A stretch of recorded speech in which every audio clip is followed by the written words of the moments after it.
ಶನಿ ಕಾಟಕ್ಕೆ ಸಿಲುಕಿದ್ರ ರೇಣುಕಾ, ಕೊಲೆಯ ಸಾರಥಿ ದರ್ಶನ್. ತಲೆಗೆ ವಿಗ್ ಹಾಕಿದೆ ಕಾಟರನಿಗೆ ಕಂಟಕ ಆಯ್ತಾ? ತಲೆ ಕೂದಲೇ ದರ್ಶನ್ ಭವಿಷ್ಯವನ್ನ ಬರೆಯಿತಾ? ಈ ಥರದ್ದೆಲ್ಲ ಪ್ರಶ್ನೆ ಮೂಡೋದಕ್ಕೂ ಕಾರಣ ಇದೆ. ಶನಿ ಕಾಟದ ಸುಳಿವಿದ್ರೂ ಕೂಡ ದರ್ಶನ್ ಮೈ ಮರೆತಿದ್ರ, ಅದನ್ನ ನೆಗ್ಲೆಕ್ಟ್ ಮಾಡಿದ್ರ? ಶನಿದೇವರ ಪ್ರಭಾವಕ್ಕೆ ದರ್ಶನ್ ಈ ರೀತಿಯ ಕಷ್ಟಗಳನ್ನ ಅನುಭವಿಸ್ತಾ ಇದ್ದಾರಾ? ದರ್ಶನ್ ಸೆರೆವಾಸದ ಬಗ್ಗೆ ಚಂದಾ ಪಾಂಡೆ ಹೇಳಿದ್ದೇನಾಗಂದ್ರೆ, ರಿಪಬ್ಲಿಕ್ ಕನ್ನಡದಲ್ಲಿ ವಿಘ್ನದ ಇಂಟ್ರೆಸ್ಟಿಂಗ್ ಸ್ಟೋರಿ. ದರ್ಶನ್ಗೆ ಇಷ್ಟೆಲ್ಲ ಸಂಕಷ್ಟ ಎದುರಾಗೋದಕ್ಕೆ, ದರ್ಶನ್ ಜೈಲಿಗೆ ಹೋಗೋದಕ್ಕೆ, ದರ್ಶನ್ನ ಲಾಸ್ಟ್ ಒಂದು ಬಾರಿ ಆಕ್ಸಿಡೆಂಟ್ ಆಗಿ ಕೈ ನೋವು ಮಾಡ್ಕೊಂಡಿದ್ರು, ಕೈ ತುಂಡಾಗಿತ್ತು, ದರ್ಶನ್ದು ಇಂಜುರಿ ಆಗಿತ್ತು. ಇದೆಲ್ಲ ಆಗೋದಕ್ಕೂ ಕೂಡ ದರ್ಶನ್ಗೆ ಶನಿ ಕಾಟ ಇತ್ತು. ಆ ಕಾರಣ ದರ್ಶನ್ಗೆ ಈ ರೀತಿಯೆಲ್ಲ ಒಂದಾದ ಮೇಲೆ ಒಂದು ಸಮಸ್ಯೆಗಳು ಬರ್ತಾ ಇದೆ. ದರ್ಶನ್ ಇಷ್ಟೆಲ್ಲ ಪರಿತಪಿಸೋದಕ್ಕೆ ಕಾರಣ ದರ್ಶನ್ಗೆ ಶನಿ ದೋಷ ಇದೆ ಅನ್ನೋದರ ಬಗ್ಗೆ ಚಂದಾ ಪಾಂಡೆ 2018ರಲ್ಲೇ ಹೇಳಿದ್ರಂತೆ. ದರ್ಶನ್ ಇದನ್ನು ನೆಗ್ಲೆಕ್ಟ್ ಮಾಡಿದ್ರಿಂದಾಗಿ ದರ್ಶನ್ ವಿಗ್ ಹಾಕ್ತಾ ಇದ್ರಲ್ಲ, ಅದು ಕೂಡ ಒಂದು ಕಾರಣ ಅಂತೆ. ಇದೆಲ್ಲವನ್ನ ನಿರ್ಲಕ್ಷ್ಯ ಮಾಡಿದ್ದೇ ದರ್ಶನ್ಗೆ ಇಂಥ ಪರಿಸ್ಥಿತಿಗೆ ಕಾರಣ ಅಂಥೇಳಿ ಈಗ ತಿಳಿದು ಬರ್ತಾ ಇದೆ ವಿಚಾರ.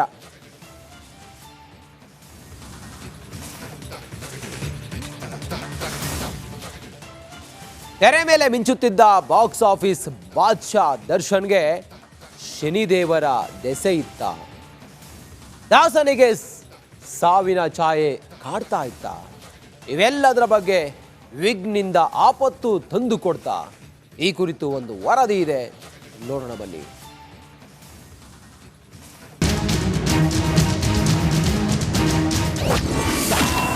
ಕಾಟೇರನಿಗೆ ಕಾಡ್ತಿತ್ತ ಶನಿದಸೆ, ವಿಗ್ ತೊಟ್ಟು ಆಪತ್ತು ತಂದುಕೊಂಡ್ರ?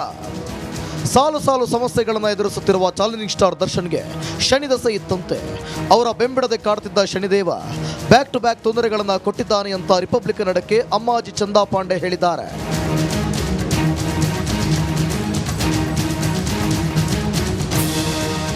ಎರಡು 2018ರಲ್ಲೇ ದರ್ಶನ್ಗೆ ಸಾವಿನ ಛಾಯೆ ಇತ್ತು ಅಂತ ಹೇಳಿದೆ. 2018ರಲ್ಲಿ ಕಾರಿನಲ್ಲಿ ಹೋಗದಂತೆ ತಿಳಿಸಿದ್ದೆ, ಆದರೆ ಮಾತು ಮೀರಿ ಅವರು ಹೋಗಿ ಅಪಘಾತಕ್ಕೀಡಾಗಿದ್ರು. ಈ ವೇಳೆ ಶನಿ ಸಮಸ್ಯೆ ಇರುವ ಬಗ್ಗೆ ತಿಳಿಸಿದ್ದೆ, ಆದರೆ ನಂತರ ನಮ್ಮ ಸಂಪರ್ಕದಿಂದ ದರ್ಶನ್ ದೂರವಾದರು. ಕಾರ್ ರೇಸಿಗೆ ಹೋಗ್ತಾರಂತೆ ಅನ್ನುವ ವಿಚಾರ ಬಂದಾಗ ತಕ್ಷಣ ನನಗೆ ಫೋಟೋ ತೋರಿಸು ಅಂದೆ. ಯಾಕಂದರೆ ನನಗೆ ಅವರ ಬೆನ್ನ ಹಿಂದೆ ಸಾವಿನ ಛಾಯೆ ಕಂಡಿದ್ದಕ್ಕೆ ಅವರ ಕಾರಿನ ಫೋಟೋ ನೋಡಬೇಕು ಅಂತ ನಾನು ಇಷ್ಟಪಟ್ಟೆ. ಫೋಟೋ ತೋರಿಸಿದಾಗ ಕ್ಲಿಯರ್ ಕಟ್ಟಾಗಿ ನನಗೆ ದೇವಿಯ ಅನುಗ್ರಹದಿಂದ ಗೊತ್ತಾಗಿದ್ದೇನೆಂದರೆ, ಈ ರೇಸಲ್ಲಿ ಅವರು ಹೋದರೆ ವಾಪಸ್ ಬರಲ್ಲ ಅನ್ನುವಂಥ ವಿಚಾರ ಗೊತ್ತಾಯಿತು. ಅಂದರೆ ಆ ಒಂದು ದೊಡ್ಡ ಕಂಟಕ ಇದೆ ಅನ್ನುವ ವಿಚಾರ ಗೊತ್ತಾದಾಗ ನಾನು ಆ ಹುಡುಗನಿಗೆ ಹೇಳಿದೆ, ನಿನ್ನ ಸ್ನೇಹಿತನಿಗೆ ಹೇಳು ಈ ಕಾರ್ ರೇಸಿಗೆ ಹೋಗಬೇಡ ಅಂತ. ಸದಾ ಸಮಸ್ಯೆಗಳಲ್ಲಿ ಸಿಲುಕುತ್ತಿದ್ದ ದರ್ಶನ್ಗೆ ಶನಿ ಕಾಟವಿದೆ ಅಂತ ಅಮ್ಮಾಜಿ ಹೇಳಿದ್ರಂತೆ. ಅಲ್ಲದೆ ವಿಗ್ ಹಾಕಿ ಹೇರ್ ಸ್ಟೈಲ್ ಮಾಡಿದ್ದೇ ಅವರ ಅವನತಿಗೆ ಕಾರಣವಾಯಿತು ಅಂತ ಹೇಳ್ತಿದ್ದಾರೆ. ಡೆವಿಲ್ ಸಿನಿಮಾದಿಂದ ಅವರ ಸಂಕಷ್ಟ ಹೆಚ್ಚಾಯಿತು. ಡೆವಿಲ್ ಹೇರ್ ಸ್ಟೈಲ್ ಮಾರಕವಾಯಿತು. ಅವರ ಸುತ್ತಲಿನ ಜನರೇ ಅವರಿಗೆ ಅಪಾಯವಾದರು ಅಂತ ಅಮ್ಮಾಜಿ ಹೇಳಿದ್ದಾರೆ.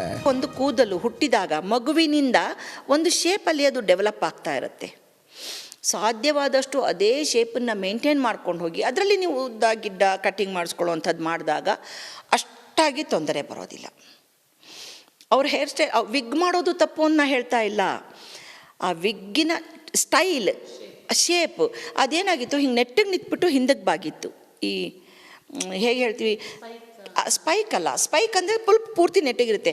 ಅದು ನೆಕ್ಸ್ಟ್ ನೆಲದ ಕಡೆ ಬಾಗಿತ್ತು, ಅಂದರೆ ಹಿಂದಕ್ಕೆ ಬಾಗಿತ್ತಲ್ವಪ್ಪ.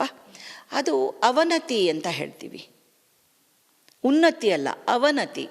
ಅದೇ ಅವ್ರದ್ದು ಮೊದಲಿಂದ ಹೇರ್ ಸ್ಟೈಲ್ ಇದೆಯಲ್ಲ, ಅವ್ರದ್ದು ಮೆಜೆಸ್ಟಿಕ್ ಪಿಕ್ಚರಿಂದನೂ ಸಮ್ ಹೇರ್ ಸ್ಟೈಲ್ಸ್ ಇದೆಯಲ್ಲ, ಅದೇ ಥರ ಅವ್ರು ರೂಢಿಸ್ಕೊಂಡು ಬಂದಿದ್ದಿದ್ರೆ ಮಿನಿಮೈಸ್ ಆಗಿರೋದು. ಅಂದರೆ ಅಟ್ಲೀಸ್ಟ್ ಅವ್ರು ಯೋಚನೆ ಮಾಡಲಿಕ್ಕೆ ಅವರಿಗೆ ಜ್ಞಾನ ಕೊಟ್ಟಿರೋನು, ದುಡುಕಬೇಡ ಅನ್ನುವ ಕಾಷನ್ ಕೊಟ್ಟಿರೋನು.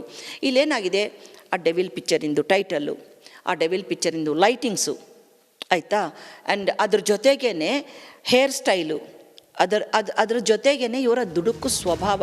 ನಕಾರಾತ್ಮಕವಾಗಿ ಯೋಚನೆ ಮಾಡುವ ಅವರ ಮನಸ್ಥಿತಿ ಅವರನ್ನ ಈ ಸ್ಥಿತಿಗೆ ದೂಡಿದೆ. ಪತ್ನಿ ವಿಜಯಲಕ್ಷ್ಮಿ ಅವರ ಪೂಜಾ ಪುನಸ್ಕಾರ ದರ್ಶನ್ ಅವರ ಅಪಾಯವನ್ನ ಕಮ್ಮಿ ಮಾಡಬಹುದು ಅಂತ ಕೂಡ ಹೇಳಿದ್ದಾರೆ. ನಿಮ್ಮ ಪತ್ನಿ ಮಾಡ್ತಾ ಇದ್ದಾರಲ್ಲ, ಇದು ಹೋಮ ಹವನಾದಿಗಳು, ದೇವರ ಮೊರೆ ಹೋಗ್ತಾ ಇರೋದು, ಆ ದೇವರ ಮೊರೆ ಹೋಗಿದ ಫಲ ಏನು ಕಾನೂನು ರೀತಿಯ ನಡೀತಾ ಇದೆ ಒಂದು ಯುದ್ಧ, ಅದರಲ್ಲಿ ಸಿಗುವ ಸಾಧ್ಯತೆ ಇರುತ್ತೆ. ಬಿಡುಗಡೆ ಆಗ್ತಾರೆ ಅಂತ ನಾನು ಹೇಳ್ತಾ ಇಲ್ಲ, ಅಥವಾ ಬೇಲ್ ಸಿಗುತ್ತೆ ಇಮಿಡಿಯೇಟ್ ಆಗಿ ಅಂತ ನಾನು ಹೇಳ್ತಾ ಇಲ್ಲ. ಅದೆಲ್ಲವೂ ಕಾನೂನು ರೀತಿಯೇ ನಡಿಬೇಕು. ಅಲ್ಲಿ ಯಾವುದೋ ಒಂದು ಮಿರಾಕಲ್ ನಡೆಯೋ ಸಾಧ್ಯತೆ ಇರುತ್ತೆ. ದರ್ಶನ್ಗೆ ಶನಿಕಾಟವಿದೆಯೋ ಅಥವಾ ವಿಘ್ನಿಂದ ಸಮಸ್ಯೆ ಎದುರಾಗುತ್ತಿದೆಯೋ ಗೊತ್ತಿಲ್ಲ, ಆದರೆ ಸಾಲು ಸಾಲು ಸಮಸ್ಯೆಯಿಂದ ದಾಸ ಕುಗ್ಗಿ ಹೋಗಿರೋದಂತೂ ಸತ್ಯ. Bureau report.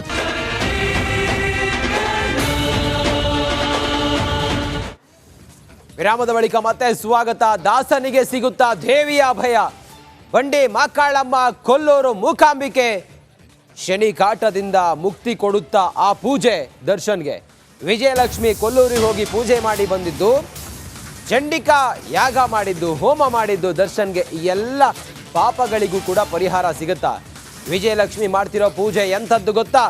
ಚಂಡಿಕಾ ಯಾಗ. ಅದು ಪಾಪ ಕಳೆಯುವ ಚಂಡಿಕಾ ಯಾಗ ದರ್ಶನ್ಗೆ ವರವಾಗುತ್ತಾ? ಸೋಮ ಸುಂದರ ದೀಕ್ಷಿತರು ಹೇಳೋದೇನು ಹಾಗಾದ್ರೆ?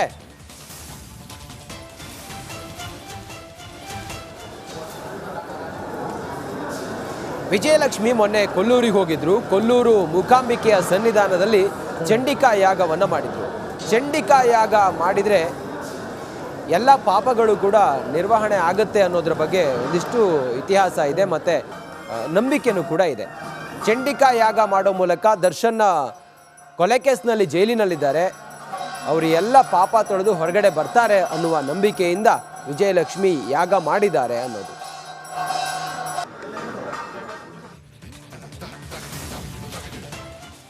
ಪತಿಗಾಗಿ ದರ್ಶನ್ಗಾಗಿ ಊರೂರು ಸುತ್ತಿ ದೇವರ ಪೂಜೆ ಮಾಡ್ತಾ ಇರುವ ಪತ್ನಿ ವಿಜಯಲಕ್ಷ್ಮಿ ಗಂಡನನ್ನ ಕಾಪಾಡು ತಾಯಿ, ಆರೋಗ್ಯ ಆಯಸ್ಸು ಕೊಟ್ಟು ರಕ್ಷಿಸುವಂತೆ ಬೇಡಿಕೊಳ್ತಿರೋ ವಿಜಯಲಕ್ಷ್ಮಿ.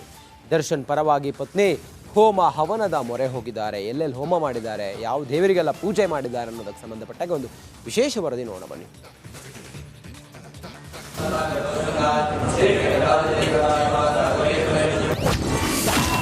ದರ್ಶನ್ಗಾಗಿ ಪತ್ನಿ ವಿಜಯಲಕ್ಷ್ಮಿ ಟೆಂಪಲ್ ರನ್. ಕಾಟೇರಗಾಗಿ ಕೊಲ್ಲೂರಲ್ಲಿ ಪತ್ನಿ ಚಂಡಿಕಾ ಯಾಗ. ಕಷ್ಟದಲ್ಲಿದ್ದಾಗ ಜೊತೆಗೆ ನಿಲ್ಲುವವಳೆ ಪತ್ನಿ ಅಂತಾರೆ. ಅದು ದರ್ಶನ್ ವಿಚಾರದಲ್ಲಿ ಅಕ್ಷರಶಃ ಸತ್ಯವಾಗಿದೆ. ಜೈಲು ಸೇರಿ ಸಂಕಷ್ಟದಲ್ಲಿದ್ದ ದಾಸನ ಪರವಾಗಿ ಪತ್ನಿ ವಿಜಯಲಕ್ಷ್ಮಿ ನಿಂತಿದ್ದು ಗಂಡನಿಗಾಗಿ ಟೆಂಪಲ್ ರನ್ ನಡೆಸುತ್ತಿದ್ದಾರೆ.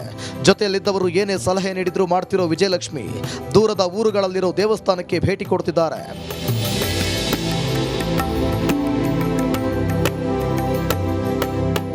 ಇತ್ತೀಚೆಗಷ್ಟೇ ಬಂಡಿ ಮಾಂಕಾಳಮ್ಮ ದೇವಸ್ಥಾನಕ್ಕೆ ಭೇಟಿ ಕೊಟ್ಟು ವಿಶೇಷ ಪೂಜೆ ಸಲ್ಲಿಸಿದ್ರು. ಮೈಸೂರಿನ ಚಾಮುಂಡೇಶ್ವರಿ ತಾಯಿ ದರ್ಶನವನ್ನು ಪಡೆದು ದಾಸನಿಗಾಗಿ ಸರಗೊಡ್ಡಿ ಬೇಡಿಕೊಂಡ್ರು. ಇದಲ್ಲದೆ ಕೊಲ್ಲೂರಿನ ಮೂಕಾಂಬಿಕೆ ದೇಗುಲಕ್ಕೂ ವಿಜಯಲಕ್ಷ್ಮಿ ಭೇಟಿ ಕೊಟ್ಟು ಪೂಜೆ ಸಲ್ಲಿಸಿದ್ದಾರೆ.